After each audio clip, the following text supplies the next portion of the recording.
guard's forbidden step saved a life. But at what cost? Imagine a sun-soaked morning at Buckingham Palace, tourists lost in a frenzy of selfies and laughter. But hidden in plain sight, a 7-year-old girl, Emily Stone, stands like a ghost, silent, rigid, her eyes betraying a secret terror no one notices. Except one man, Staff Sergeant John Carter, a royal guard sworn to stand frozen, bound by centuries of ironclad tradition. What does he see in her trembling gaze, her mismatched shoes, the faint bruise peeking through her hair? A chilling signal, a coded plea for help that screams, "I'm in danger." In a split second, Carter risks everything, breaking 300 years of protocol with a single forbidden step. The crowd gasps. Phones capture the shock as he faces down shadowy figures circling Emily. What he uncovers is a heart-stopping plot, restraints, fake passports, a scheme to vanish her forever by nightfall. His daring saves her, reuniting her with a desperate mother, but what price will he pay for defying duty? Why did only he see what hundreds missed? Subscribe now, drop a comment with your city. Where are you watching from? And brace for tomorrow's jaw-dropping story of heroism. This is too wild to miss. Let's unravel the mystery. On a radiant morning outside Buckingham Palace, the air buzzed with the excitement of tourists, their cameras clicking in a symphony of anticipation. The sun cast golden rays across the forecourt, glinting off the palace's iconic gates, while a gentle breeze stirred the Union Jack flags overhead. Families jostled for the perfect photo, children perched on shoulders, their laughter mingling with the chatter of guides recounting royal history. By 10:30, the crowd swelled, a vibrant mosaic of sun hats, backpacks, and eager faces, all drawn to the timeless spectacle of the changing of the guard. Amid this lively chaos, a small figure stood apart, unnoticed by the throng, but impossible to ignore for one man. 7-year-old Emily Stone, her auburn hair neatly braided, lingered near the rope barriers, her navy dress slightly too large, as if chosen in haste. Her pink sneakers, mismatched, one noticeably bigger than the other, hinted at a hurried escape rather than a planned outing. She clasped her hands tightly behind her back, her posture rigid, almost disciplined, in a way that seemed unnatural for a child her age. Unlike the other children who bounced with curiosity or tugged at their parents' sleeves, Emily was still, her wide hazel eyes scanning the crowd, searching for something or someone she hadn't yet found. Her silence was deafening, a stark contrast to the joyful clamor around her. Across the forecourt, Staff Sergeant John Carter, a 35-year-old Coldstream Guard, stood resolute in his scarlet tunic and bearskin hat. His weathered face, etched with 15 years of military service, betrayed none of the vigilance beneath his ceremonial poise. Carter's tours in conflict zones had honed his instincts, teaching him that danger often lurked in the quietest moments. As he scanned the crowd, his gaze locked onto Emily during his second sweep. Something about her stillness set his nerves on edge. She wasn't marveling at the guards, wasn't whining for ice cream, wasn't even glancing at the adults nearby, who seemed loosely grouped yet oddly disconnected. Carter's pulse quickened as he catalogued details, the faint limp in her step, the way her eyes darted nervously when a tourist passed too close, the subtle flinch when a toddler brushed against her. The adults around her, a woman in a blue jacket, a man in a fedora, another sipping coffee, moved with calculated indifference, their actions too deliberate to be familial. They adjusted her backpack, murmured brief words, but never called her name. never shared a smile. To the untrained eye, they were just tourists. But to Carter, a veteran of war zones where silence signaled peril, Emily's unnatural calm was a cry for help, one that no tourist could explain, yet one he couldn't ignore. This moment, frozen in the morning light, marked the beginning of a story that would unravel a chilling truth, one that would test the boundaries of duty and humanity in the heart of London's grandest stage. As the golden morning light bathed Buckingham Palace, the forecourt pulsed with the carefree energy of tourists, their cameras capturing the grandeur of tradition. Yet, amidst this vibrant scene, a subtle discord had caught the eye of Staff Sergeant John Carter, a 35-year-old Coldstream Guard whose instincts, sharpened by 15 years of military service, sensed danger where others saw only spectacle. Transitioning from the lively chaos described earlier, Carter's focus narrowed to a single haunting figure, 7-year-old Emily Stone, standing motionless, her rigid stillness a silent alarm that pierced through the crowd's clamor. Carter's training in conflict zones had taught him to read the unspoken language of fear, where silence often screamed louder than gunfire. Emily's demeanor was jarringly out of place. Her hands, clasped with unnatural discipline, betrayed a control no child should possess. Her mismatched pink sneakers, one visibly larger, suggested a rushed, perhaps coerced departure, not a family outing. Most chilling was her lack of childlike curiosity. While other children craned their necks to glimpse the guards or pestered their parents, Emily's hazel eyes darted nervously, scanning the crowd with a wariness that spoke of suppressed terror. This wasn't shyness. It was survival. Shifting his gaze, Carter scrutinized the adults encircling her, their behavior raising red flags. A woman in a blue jacket studied her map with exaggerated focus, her glances too frequent to be casual. A man in a fedora snapped selfies, but his lens subtly tracked the crowd, not the palace. Another, sipping coffee, kept Emily in his peripheral vision, his posture too alert for a tourist. These adults, 7 or 8 in total, formed a loose perimeter, their movements coordinated yet devoid of familial warmth. No shared laughter, no gentle reprimands, no calls of Emily stay close. Their silence was as unnatural as hers, a orchestrated performance that chilled Carter's combat-honed instincts. Logically, Carter deduced that Emily's isolation wasn't accidental. Her flinch when a toddler brushed past, her limp barely concealed, and the faint, yellowing bruise near her hairline, visible when a breeze shifted her bangs, painted a grim picture. These were signs of trauma, of control, of a child conditioned to remain invisible. The adults' calculated indifference, their subtle signals to her, suggested handlers, not guardians. Carter's pulse raced as he connected the dots. Emily wasn't lost. She was trapped, her stillness a plea only a trained eye could decipher. This realization, pulsing with urgency, set the stage for a decision that would shatter centuries of protocol. Carter's observations weren't mere suspicion.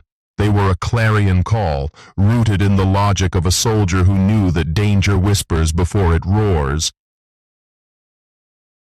Emily's fear, her handler's deception, and the ticking clock of their intentions wove a narrative too dire to ignore, propelling Carter toward an action that would redefine duty in the shadow of the palace's grandeur.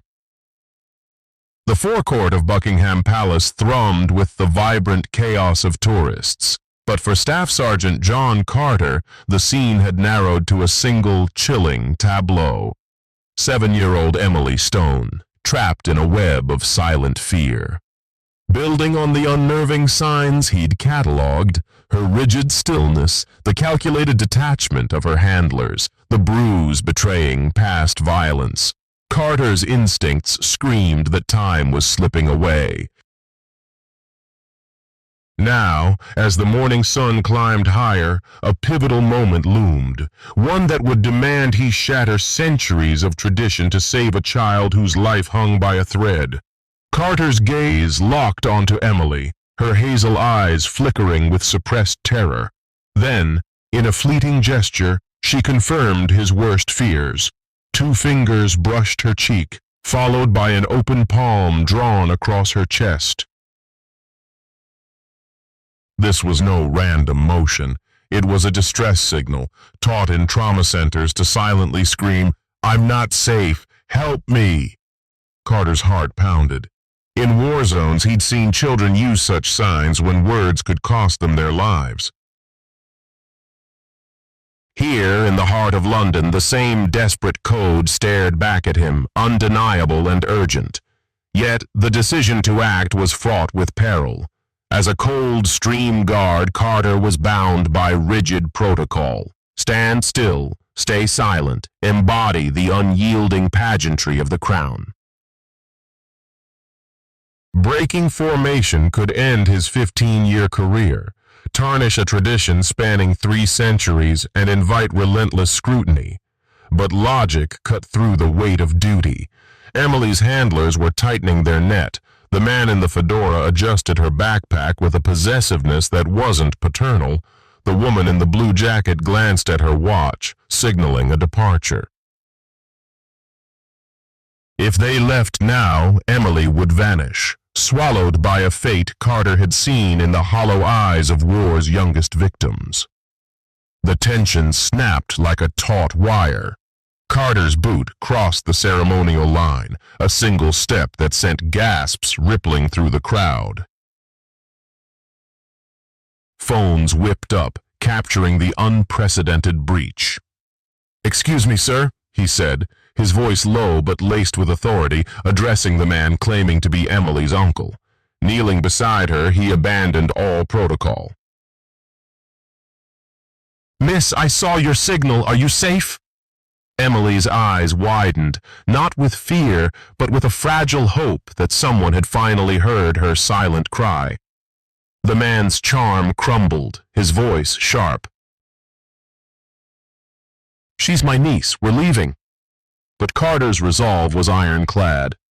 "She's given distress signals. I need to ask her questions." As palace security closed in, radios crackling, Carter's action sparked a chain reaction. The crowd stirred, witnesses murmuring, a teenager's live stream capturing the truth unfolding. Carter's breach wasn't reckless. It was a calculated risk, rooted in the irrefutable logic that a child's life outweighed any rule. With Emily's fate teetering, his defiance became a beacon, illuminating the cost of inaction and the power of one man's courage to rewrite the script of duty. The air outside Buckingham Palace crackled with tension as Staff Sergeant John Carter's bold step across the ceremonial line shattered centuries of protocol, a defiant act sparked by 7-year-old Emily Stone's silent plea for help. Following the chilling distress signal he'd recognized, a gesture born of trauma, Carter's intervention, as described earlier, had set off a chain reaction. Now, with the crowd buzzing and palace security converging, the moment of truth loomed, where Carter's gamble would either save a life or unravel in chaos. Every second pulsed with urgency, as the fate of a child hung in the balance. Carter knelt beside Emily, his voice steady despite the storm brewing around them. "What's your name, sweetheart?" he asked gently. Her trembling lips parted, but fear choked her words. "I'm not allowed to say," she whispered, her eyes darting to the man in the fedora whose feigned charm now cracked under scrutiny. Those words struck Carter like a bullet. A 7-year-old forbidden to speak her own name was no family outing. It was a crime unfolding in broad daylight. Logic screamed what instinct had already confirmed. Emily was no niece, but a captive, her silence a cage forged by her handlers. As security officers flanked the scene, radios buzzing with urgency, Carter's assessment cut through the noise. "Possible child endangerment," he reported, his voice clipped. "Multiple distress signals observed. Child appears coached and fearful." The man lunged forward, snarling, "You've ruined everything!" But 3 officers tackled him swiftly, his outburst a damning slip. The crowd, once oblivious, now stirred with realization. A teenager's live stream, capturing Emily's flinch and the man's aggression, went viral, amplifying the truth. Witnesses chimed in. She was alone for ages, one said.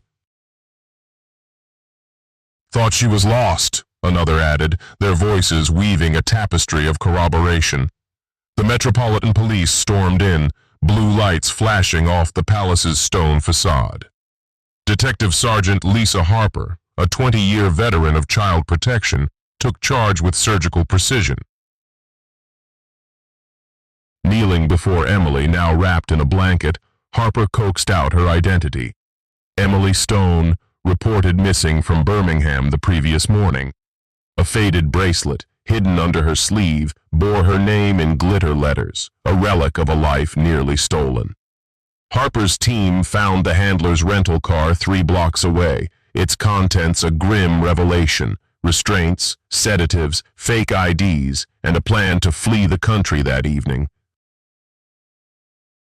Had Carter hesitated, Emily would have vanished across borders within hours. This swift intervention wasn't luck. It was the culmination of Carter's razor-sharp instincts and unyielding resolve. His logic, rooted in the irrefutable signs of Emily's fear and her handler's deception, had dismantled a meticulously planned crime. The arrests of Michael Reed and Laura Bennett exposed a network far larger than one predator, their slip of "cost us" hinting at a chilling conspiracy. Carter's courage had not only saved Emily but lit a fuse, sparking an investigation that would ripple far beyond the palace gates, proving that one man's vigilance could outmatch even the darkest schemes. The forecourt of Buckingham Palace, moments ago a stage for Staff Sergeant John Carter's daring intervention, now simmered with the aftermath of truth unveiled. As detailed previously, Carter's swift action had exposed 7-year-old Emily Stone's captors, dismantling a sinister plot with the precision of a soldier's instinct. Yet, as police vans whisked away Michael Reed and Laura Bennett, and the crowd's murmurs faded, a deeper resolution awaited, one that would mend a fractured family and weigh the cost of Carter's courage. This pivotal moment, charged with raw emotion, would redefine the meaning of sacrifice and salvation. In a quiet corner of the palace complex, Emily, wrapped in a police blanket, sat with Detective Sergeant Lisa Harper, whose gentle persistence had uncovered her identity. The faded glitter bracelet bearing Emily Stone had sparked urgent calls to Birmingham, where Sarah Stone, Emily's mother, had endured a sleepless nightmare since her daughter vanished. Now, racing toward London, Sarah's heart pounded with fragile hope, her car speeding through the hours that separated her from her child. Harper knelt before Emily, her voice soft. "Your mommy's coming, sweetheart. She never stopped looking." Emily's eyes, once dulled by fear, flickered with disbelief, then tentative trust. The reunion, when it came, was no cinematic flourish but a raw, wrenching collision of love and relief. Sarah burst into the child protection unit, her face streaked with tears. Emily froze, as if happiness were a language she'd forgotten.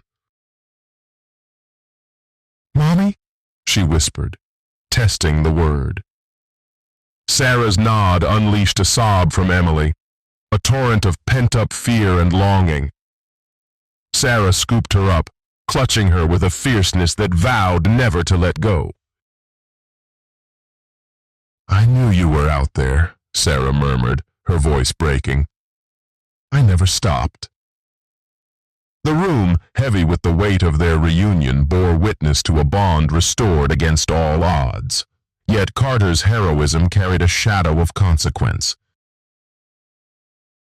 His breach of protocol, abandoning his post to save Emily, invited scrutiny from palace officials bound by centuries of tradition. As he stood, grass-stained and resolute, debriefing with superiors, Carter faced a stark reality. His career might end for prioritizing a child's life over ceremonial duty. I understood the consequences, sir, he said, his voice unwavering. I made an informed choice. Public outcry, fueled by the teenager's viral live stream, lauded his actions, pressuring the palace to commend rather than condemn. A formal note of his breach would mark his record, but alongside it, a commendation for exceptional judgment, a bittersweet vindication. This moment, where Emily's reunion intertwined with Carter's sacrifice, underscored a profound truth. Heroism demands a price, but its rewards echo beyond the act.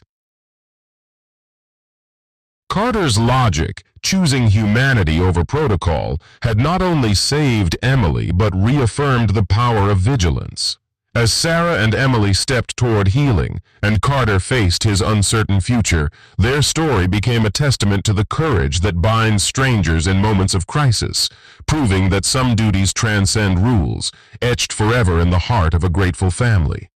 As the dust settled in Buckingham Palace's forecourt, the raw emotion of Emily Stone's reunion with her mother Sarah and the weight of Staff Sergeant John Carter's sacrifice, as recounted earlier, left an indelible mark. The police vans had departed, carrying Emily's captors to face justice, and the crowd had dispersed, their whispers of awe lingering in the air. Yet beyond the immediate triumph of a child saved, a deeper resonance emerged, weaving together the threads of courage, vigilance, and humanity.